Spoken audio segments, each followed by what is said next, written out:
नमस्कार मित्रों, जैसा कि आपको पता है कि हमारे बेसिक के स्कूल की जो किताबें चलती हैं यूपी बोर्ड में, उसमें विभिन्न प्रकार की किताबों में असीमित ज्ञान छिपा हुआ है।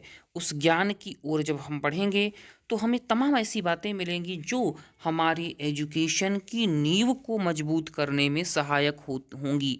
अगर हम इसी को पढ़ लेते हैं तो आप ये मान लीजिए कि भविष्य में आपकी मुश्किलें बहुत कम हो जाएंगी। ठीक है। तो उसी क्रम में मैंने एक बहुत इंपॉर्टेंट तथ्य पाया, मैटर पाया। मैंने कहा आपके समक्ष मैं प्रस्तुत करता हूँ, हाईलाइट करता हूँ, प्रस्तुत तो है ही। तो उसको हाईलाइट करने के लिए मैंने 14 रत्न जो समुद्र मंथन के पश्चात निकले थे, देव और असुरों के द्वारा पारस्परिक जो समुद्र मंथन किया गया था, ठीक है, मद्राचल पर्वत के को छोड़िया बना करके, तो उसके पश्चात जो 14 रत्न निकले उनके नाम मैं पढ़ता जा रहा हूँ, थोड़ा थोड़ा डिटेल देता जाऊँगा, इसको देखेंगे आप। रंभा नामक अप्सरा निकली थी जिसे नृत्यांगना कहते हैं और इसको डांसर आज के डेट में कहते हैं। शंख निकला था और उसके बाद कामधेनु नामक गाय निकली थी, ठीक है, इस जो कि ऋषि को दी गई थी। श्री लक्ष्मी निकली थी, लक्ष्मी माता को सौंप दिया गया था विष्णु जी को, बाद में उनकी धर्मपत्नी बनी। इसके बाद विष निकला था, ठीक है। इसके बाद विष को शंकर जी ने पान किया था, इसीलिए वो नीलकंठ कहलाए, क्योंकि विष पीने के बाद किसी का भी कंठ या शरीर नीला पड़ जाता है।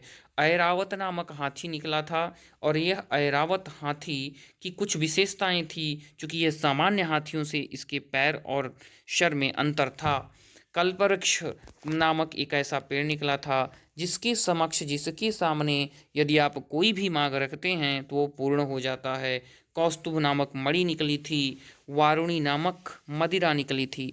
दोस्तों, क्लियर कर देना चाहता हूँ, मदिरा शराब का पर्यायवाची अवश्य है, लेकिन प्राचीन काल में इसको सोमरस कहते थे और वह औषधियों का एक पान होता था जिसको पीने पे व्यक्ति की मस्तिष्क सुदृढ़ होता था, उसी का आजकल दुरुपयोग हो रहा है।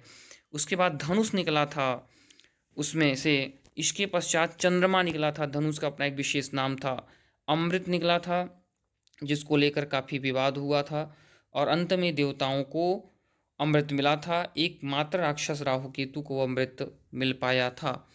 इसके पश्चात धन्वंतरि नामक वैद्य, जिसे आप आधुनिक काल में डॉक्टर कहते हैं, तो ये निकला था समुद्र मंथन के पश्चात। और उच्चैः श्रवा नामक घोड़े की उत्पत्ति हुई थी। तो ये 14 रत्न आप याद रखेंगे, फ्यूचर में किसी परीक्षाओं में काम आएंगे। धन्यवाद।